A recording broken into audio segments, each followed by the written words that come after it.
Relationships, INTJs, and relationships. What a complexing and wonderful topic to cover. Now, it's funny because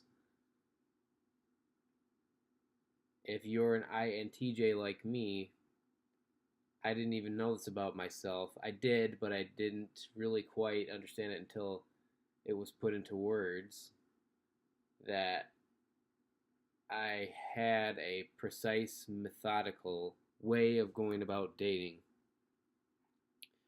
There was a select group of people that I would be interested in, and everybody else, unfortunately, would not be a potential partner. So it took me a long time to find someone, and I'm really lucky that I did because my wife is great. I couldn't have asked for anyone better. But looking back, it's funny thinking about the way things kind of came about.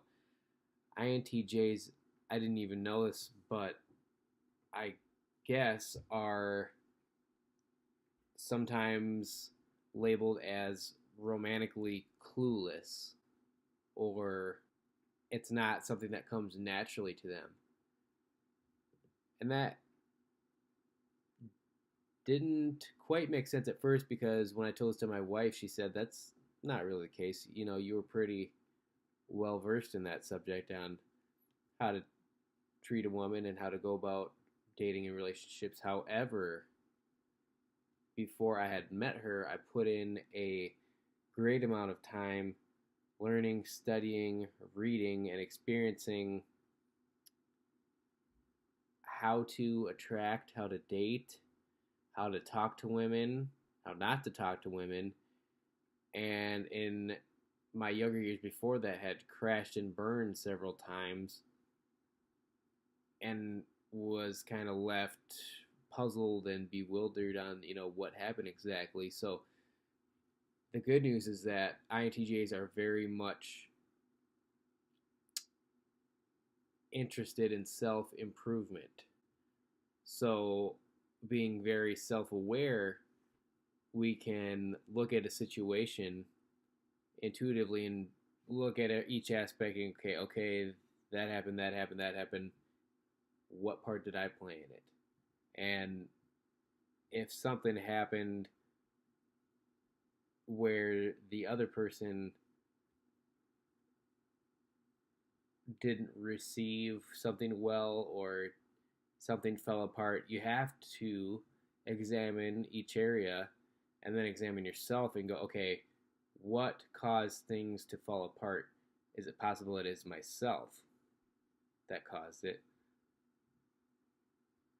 And then be okay with some self-reflection and being, okay, that didn't work. Let's not do that anymore.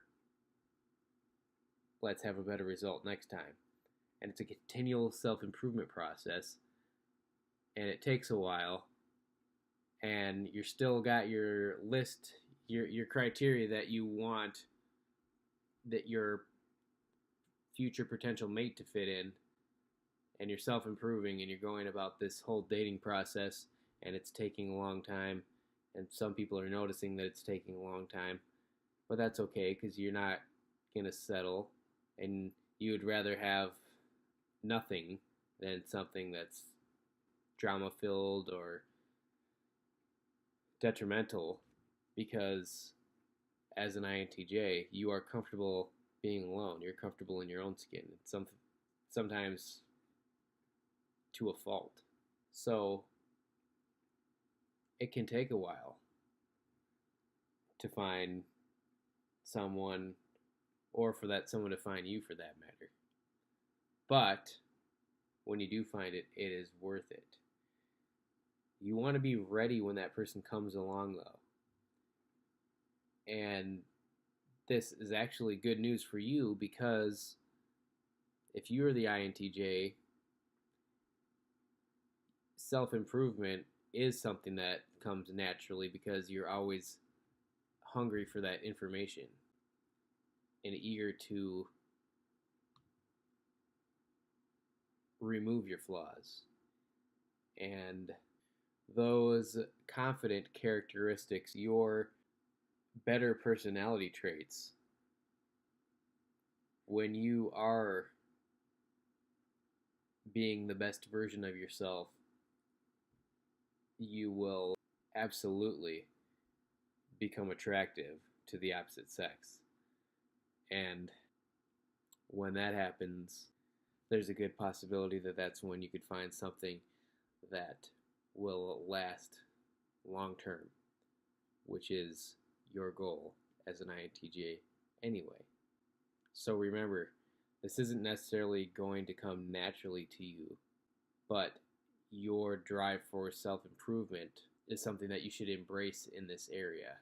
Because if you don't work on it, sometimes you're going to be left wondering what happened. Until next time.